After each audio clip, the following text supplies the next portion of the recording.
Are you ready for the winter? Are you kitted up and warm? Yes. It's cold. I'm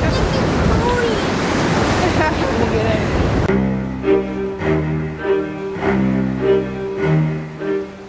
Winterweer het die afgelope 24 uur behoorlik in die Weskaap nes geskop.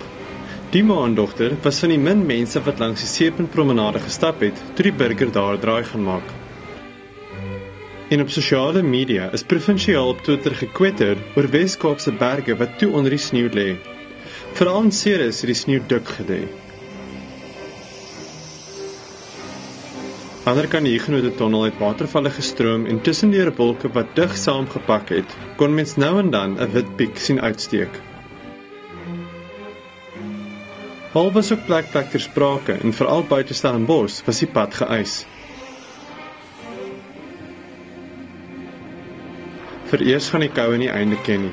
2 koue fronte word vir die volgende week voorspel.